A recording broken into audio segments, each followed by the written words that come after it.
Greetings, fellow gorehounds, and welcome back to a Blood Splattered vlog. I'm the Horror Guru. I'm Count Jacula. Yes. Today, the part of Count Jacula will be played by Lizzy Lemondrop. Hi. Who, because Count Jacula has not seen Birds of Prey and the fabulous and... the Fantabulous Emancipation of one Harley Quinn. The Fantabulous Emancipation of one Harley Quinn. I was determined to get that title right, and of course I fumbled it. I decided to ask Lizzy to do the vlog with me because she is one of the biggest Harley Quinn fans I know, and much like me, she saw the movie twice, so it's fresh in her mind. So here we go. I guess what we'll start off with, as a big Harley Quinn fan, how did you feel about Birds of Prey? I loved it. I loved everything about it. Mm-hmm. I loved all the costumes. Margot Robbie is even better than she was in Suicide Squad, which I would definitely agree. She was definitely nailing it in Suicide Squad, but in this movie it felt like she is just Harley Quinn now, the same way that Ryan Reynolds is now just Deadpool, forever. It's the kind of wow, you nailed it casting, which I'm a Suicide Squad apologist, and she was by far and away the best part of that movie, and she took the foundation from that on the character and was like, but how do I make it amazing? Like, she is the best part of Suicide Squad, which was a mess of a movie that I happen to enjoy, but it's a complete and utter mess and fails on many levels. But the one thing it didn't fail on was Harley Quinn, so I'm glad of all the things to come out of that movie, a Harley Quinn movie was made. Though, that does lead into my, one weird, I don't know if it's a nitpick or criticism of the movie. And that's that it's called Birds of Prey, but it's definitely way more of a Harley Quinn movie than a Birds of Prey movie. And while I understand why that is, like you were telling me that they, that Margot Robbie, wanted more women in the movie. So the Birds of Prey were added to the movie to give it a more of a diverse push, which I thought was pretty cool. I still think the movie probably could have done with Harley Quinn as the title and maybe Birds of Prey as a subtitle or something. Based on the marketing of the movie, I feel like it would have helped it, but that's just me. I would have just called it The Fantabulous Emancipation of Harley Quinn. Yeah. I know it's a wordy title, but I love it. It's the kind of thing Harley would call a movie about herself. And then it could kind of be like Shazam, where Shazam is called Shazam, but if you've actually seen that movie, there is a surprise twist that it's actually more than just a Shazam movie by the end of the movie. So I'm not going to spoil that here, but they could have been like that, where they left the Birds of Prey to be the surprise when you went to go see the movie. Lead it into a sequel that's just going to be about the Birds of Prey. Absolutely. But other than that, I enjoyed the shit out of this movie. I think on Twitter, I referred to it as a Shane Black movie starring Harley Quinn. That it kind of feels like that. And when I say Shane Black movie, I'm not talking about, his scripted stuff. I'm not talking about Lethal Weapon, even though there is a little bit of that in here with some of the cop stuff that happens in the movie. I was talking more about the movies he's directed, like Kiss Kiss Bang Bang or The Nice Guys, which have these kind of, these structures that are all over the place, whose timelines are all over the place, kind of like a Tarantino movie, but they're all connected with these kind of, very self-aware, ironic voiceovers. Very Kiss Kiss Bang Bang. Yeah. I would definitely not be surprised if Margot Robbie was on a certain level channeling Robert Downey Jr. You can feel a little bit. I don't know if it was intentional or not. There's also a little bit of Deadpool in here, though I would argue that Deadpool is even more self-aware than this movie is, which is saying a lot. Look, Deadpool knows that it's a movie. Yeah. This one doesn't quite cross that line. This one is very, it's Harley is telling you, the audience, the story in her unreliable, I am Harley Quinn and I am crazy narrator way. Super unreliable narrator. One of the funny conceits that I really love about the movie is that, she is narrating the movie as it's happening. She's not narrating it after the fact, even though it's all over the place timeline-wise. This is just the way her brain interprets things because she's crazy. And she even, will talk to her fucking narrator, so you know it's happening in the moment. She'll be like, oh, wait, what happened? Oh, that happened. Wait, okay, I need to tell you this because I just found this out. And those moments are, so fucking Deadpool, and I love that. The other thing I really fucking loved about this movie is I thought this movie had a fantastic villain. Yeah, like Ewan McGregor. I kind of want to see a double feature of Dr. Sleep and this, just yeah. to see the two sides of Ewan McGregor. the hugely different range of performance. Like, I understood that they had a hard time going into this movie for a number of reasons. The first one being, Jared Leto famously went full method acting when they made Suicide Squad, to the point where he was like harassing cast members with like boxes of like, what was it, like sex toys? It was used condoms. And used anal beads and dead rats. Yeah, and like made a whole bunch of the cast uncomfortable. Like there's a room for method acting in acting, but when you take it to that far where you're actually harassing your co-stars, you've kind of crossed a line, and at that point you're just an asshole. So as a result of that, no one really wanted to work with Jared Leto after that. So Jared Leto's Joker had to be out, and so they had two choices at that point. They could either make the Harley Quinn movie without Joker, or make a Harley Quinn movie with a recasted Joker. So they opted to do it without Joker, but to create a Joker stand-in using the Black Mask. And I actually thought it worked. Like, yeah, he's not much. I don't want to say not much. He isn't. They aren't trying to make him the Black Mask from the comics. No. It's different. But he's so, like, Ewan McGregor is so much fun. I'm happier that they did this. Which is something I totally understand if, like, a hardcore Birds of Prey fan goes into this movie and feels like their characters are so different from the ones they love. It's a lot like Guardians of the Galaxy in that way, where they kind of took the characters and kind of did their own thing with each of them. But I liked the versions of the characters in this movie, so that didn't bother me. Probably the only thing I would say about that is, the only one that really stuck out to me in that regard was probably Cassandra Cain, where she felt like a completely different character from the comic, to the point where I wondered why they didn't just make her like a completely new character. But I liked her character. I liked Cass in this movie, so I can only complain so much. Well, because she's funny and she's quick. Like, she's not like an... I hesitate to ever call child actors annoying, but she's not like the kind of annoyingly overly competent, self-confident child you see in these kind of movies sometimes. She's genuinely just funny and clever, but also naive like a kid. Like, she trusts Harley way too easily. Well, what she reminds me of, and again, this brings me back to my Shane Black comparison. She reminds me of the kids in Shane Black movies. Yeah. Like, Shane Black knows how to write children. Like how the Nice Guys had that teenage girl. Iron Man 3 had that boy. Also named Harley. Iron Man 3 had that boy. There's Last Action Hero, which is a guilty pleasure for me. I love the fuck out of that movie. And even The Last Boy Scout, which is a movie he wrote, much like Last Action Hero. He didn't direct those two, but he wrote them. That movie also has a foul-mouthed teenage girl prone to stealing shit. In that movie, played by Danielle Harris. Fun fact. Is it still baby Danielle Harris? It's baby Danielle Harris. She's 13 in that movie. Baby. Yeah. And the fact that Harley Quinn spends a huge chunk of this movie with Cass more than any of the other characters, that felt so much like the Shane Black thing. The only thing it didn't have was ironic Christmas music. Lesson 37, why you should never partake in paying federal income tax. Yes.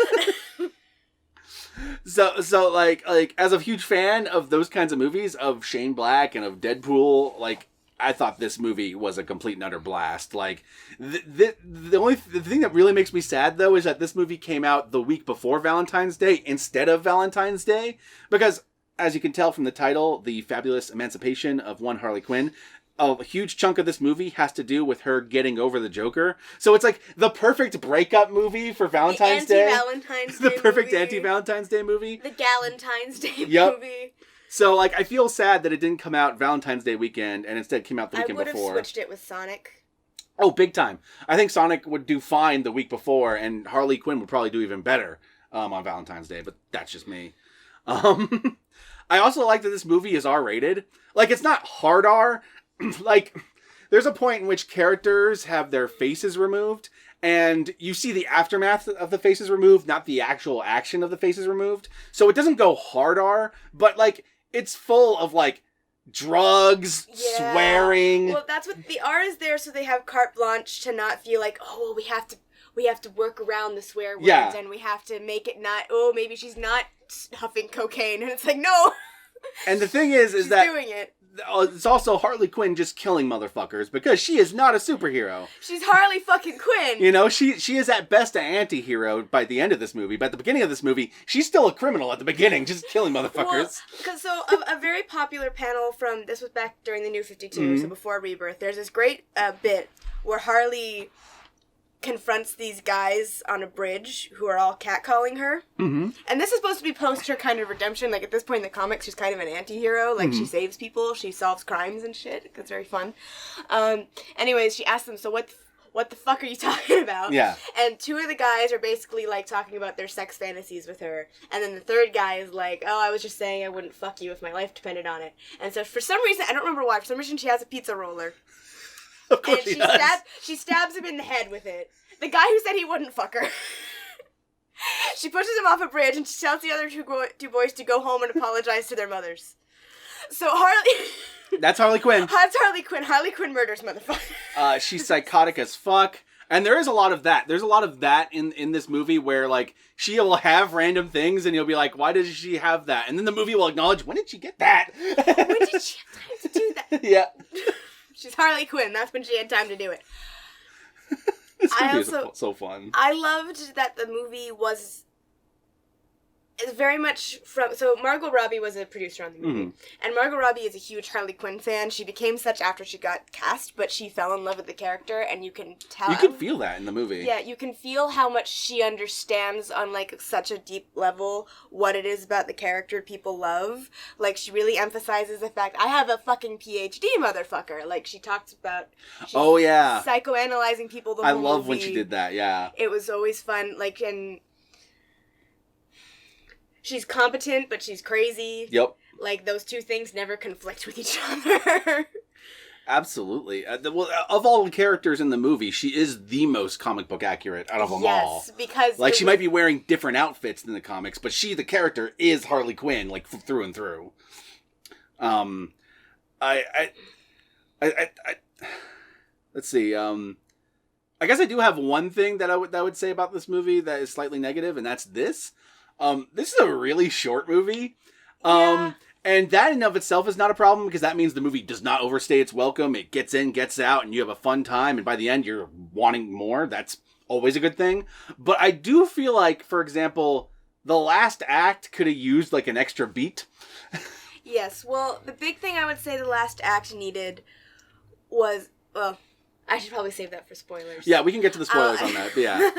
But there is a major... There's a thing that you think it needed. One major thing I think it needed in the last act of the movie that I was get to. No, that's fair enough. That's fair enough. What else do I want to cover? Oh, Bernie the Beaver is in the movie. Yes! Harley Quinn. The comic fans know.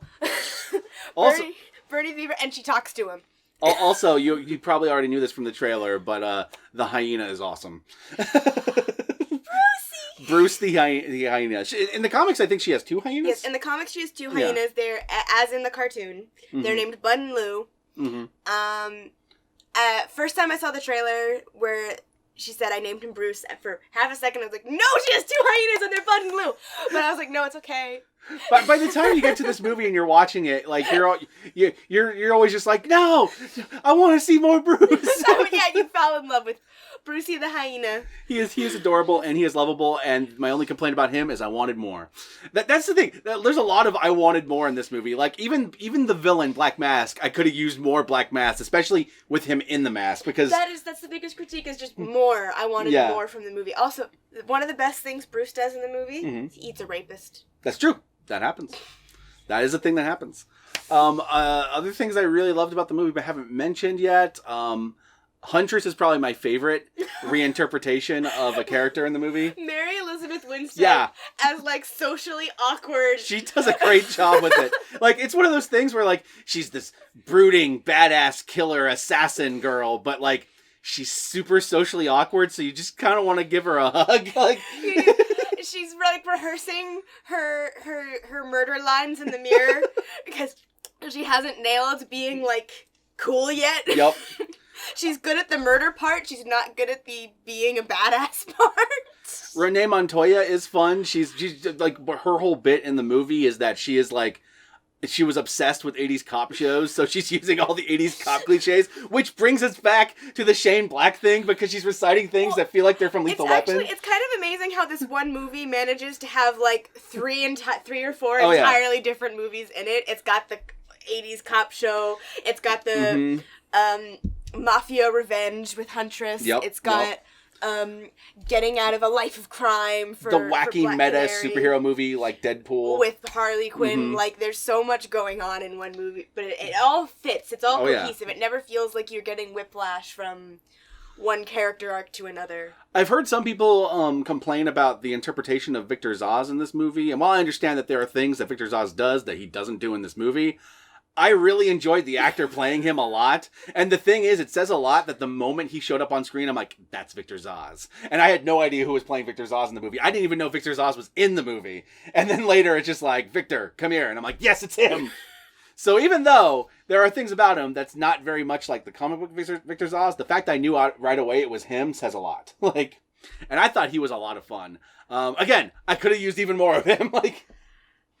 Black Mask and Victor Zsasz as evil gay couple. Yeah, they never outright say it, but you kind of get the impression that they're coded gay. They're like rubbing shoulders and they're like snuggling, and Victor Zsasz is always being like, "Oh, my love." Yeah.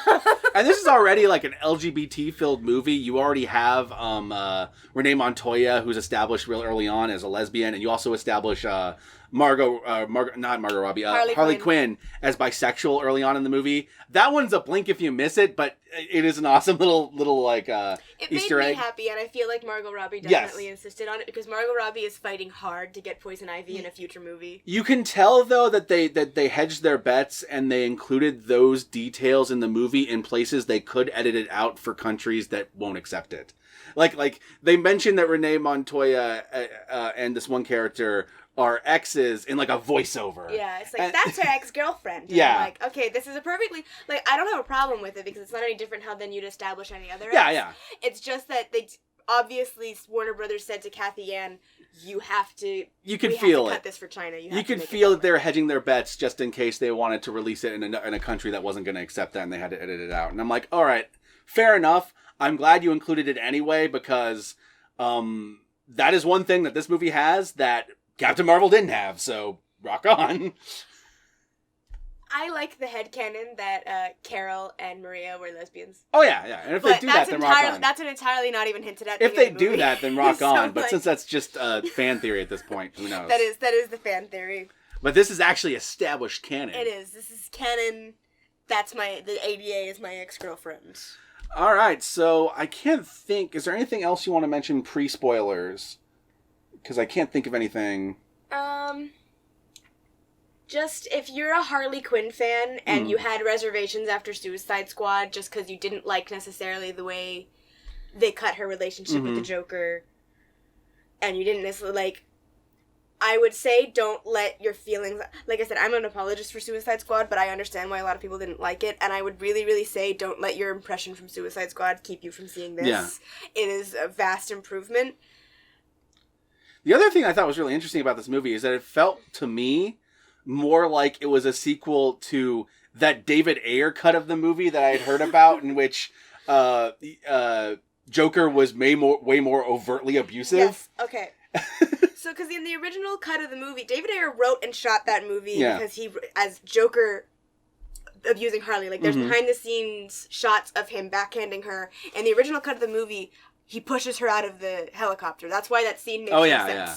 It's because the studio was like, no, you can tell that scene was weird for some reason, and that explains a lot. So, it does. It feels like Cathy Ann was like, okay, I know what you were going for. We're going to just pretend that that's what happened. We're going to pick and choose some shots from Suicide Squad that work for us, but we're essentially going to go with that other cut that no one's seen as canon. And I'm okay with that because that's what I thought the movie was going to do anyway when I first saw Suicide Squad. So I was kind of weirded out when they kind of went back on that a little bit, but we're going to use footage from the best scene in Suicide Squad, and that is it. So I guess with all that being said, I definitely recommend this movie. If I get this vlog out on Valentine's Day weekend, which I probably won't because this is a very packed weekend for me, then I recommend you go see it this weekend. But if not, see it whenever, because this movie is a blast. It's currently underperforming at the box office based on Warner Brothers projections, so you all need to go out there and support this movie if you want to see more movies like this, because Riot Girl movies, support female directors. Support R-rated superhero movies, because we need more of those. Support violent movies starring women. Support psychotic clown girls. Absolutely. Trying to get over their breakup. Yep, absolutely. And of course, support Bruce. Brucey. And with that said, let us move on to the spoilers.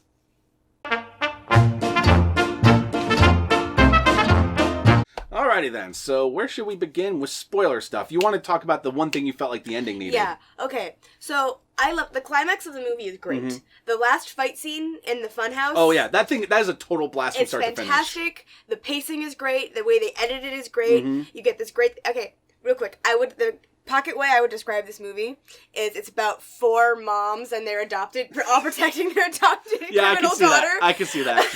I can totally see that. And so you get, the great thing about the climax of the fight scene of the movie is you get this fantastic bit where all 4 women get a moment where they're protecting Cass. I love that one, like, beautiful shot where it's, like, circling around them like the Avengers, but they're all, like, fighting off and, like, passing her off to one of the others. Yeah, they're passing off, don't let anyone touch her, don't let anyone... Yep. So it's really great. Now, the thing is, the impetus for the climax of the movie is Harley has been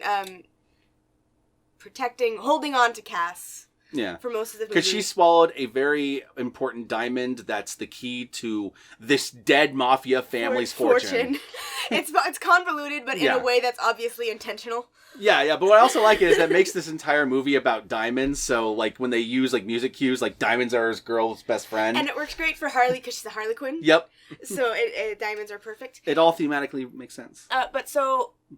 You know, as often happens, the hero of your movie, before the third act, makes a bad decision. Yep. And her bad decision is that because she has her lowest point. Her lowest point, and she ultimately almost decides to sell Cassandra to Black Mask. Mm-hmm. To protect herself. And the whole impetus of the climax is supposed to be Harley realizing that she was wrong, and she always feels guilty about it. But the big thing I wish the climax had was just a moment where it really, really directly had Black Mask basically saying, if you walk away, you'll be okay. Yeah. If you let me have her, it'll be fine. And Harley needed to make a choice at the direct cost of herself to save her. The problem with the climax for me is that pretty much everything she does, yes, it's in an effort to protect Cass, but also it's to protect herself. You needed that defining moment in which she chooses Cass over herself. Yes, I needed something more definitive like that. I would agree with that, and I also that would go into my whole thing about the last act is that we're in the last act before you know it in this movie, and just when you think you're about to kick off, like, the climactic final battle with Black Mask, he's, like, immediately defeated, and it's great as an anti-climax. It's really funny, but, like, there's this part of me that kind of wanted more Black Mask, especially in the mask. Like I had this idea of this one scene in my head, because throughout the movie, she's, like, psychoanalyzing all the people that are attacking her. I really wanted a moment where she psychoanalyzes Black Mask and why he wears the mask, and, like, piss him off to the point where he rips the mask off, and that's when he makes, like, whatever mistake that allows Cass to blow him up with the grenades. I stole your ring. Yeah. Like, I feel like I would have liked something like that, just to bring that full circle, and to give Black Mask more of a final villain moment, and to give Harley Quinn more of a, like, triumphant, definitive, selfless. I understand why they did everything the way they did in this movie. I just wanted, like, an extra beat. To be clear, none of this negatively affects the movie for me. No, this movie's a fun ride. Something regardless. I feel it needed, but I came out of this movie both times. That was everything you wanted. I was just like, I'm so happy. I was the first when we went to see it opening night, and I was in full cosplay. Sure, she even brought one of those Harley Quinn mallets. Had a mallet. I had people shout from the street that I looked good, which was fun. Well, that was just the big, like, The only other kind of criticisms I would have for the movie are really surface level things like, I wanted more of Huntress, and I wanted more... like most of my stuff is just like, I wanted more. Because it was so much fun that I didn't want it to end as fast as it did. But at the same time, there's something to be said about leaving the audience wanting more. Yes, that's a good sign. Like, of the criticisms you can get as a movie, I wanted more of it.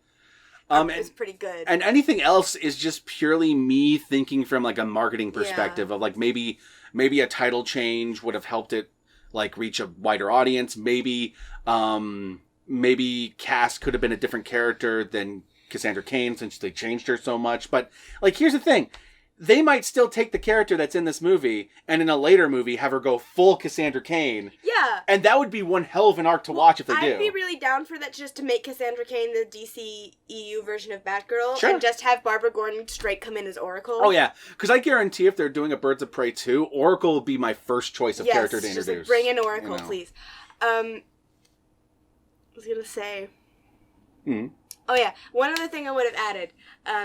So, like I said before...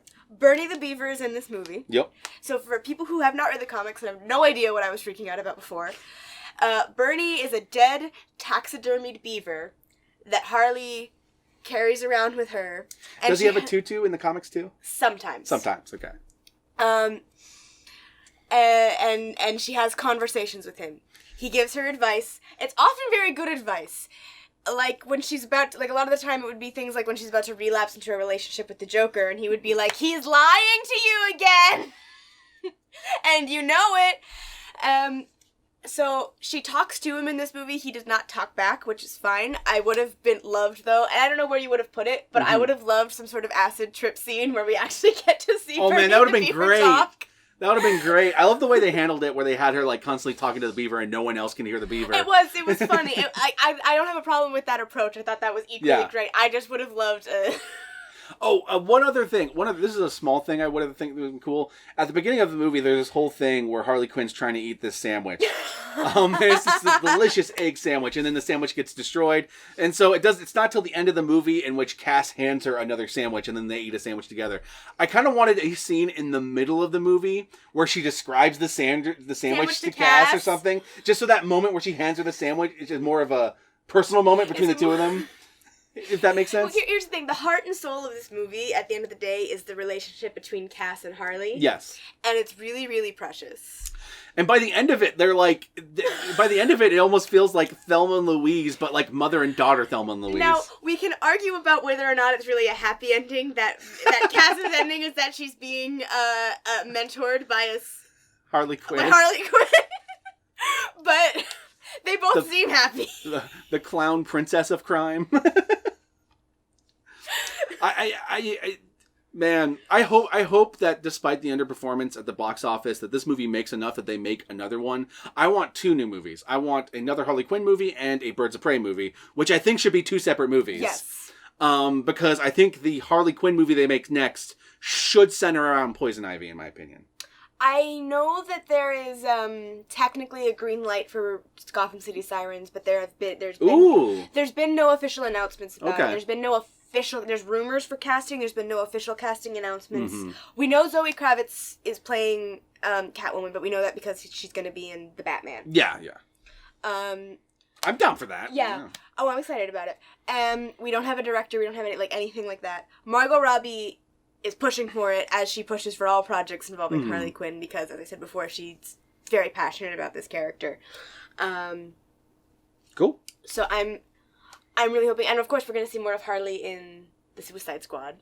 That's James true. Gunn's Suicide Squad. He kind of dropped that knowledge on Twitter, and I was like, oh yeah. Immediately after that, all of a sudden, all of the leaks started happening. Yeah, the photos and stuff of Margot Robbie on set with the red and black.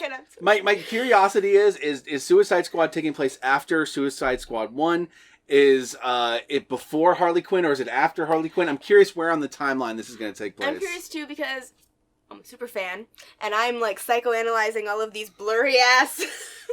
Illegal. She's wearing photos. This dress. It looks like it could either be a funeral dress or a wedding dress. Yes, it's one of the two. And multiple times in the comics, Harley gets tricked into thinking she and the Joker are going to get married, and they don't because he's evil, and an asshole to her.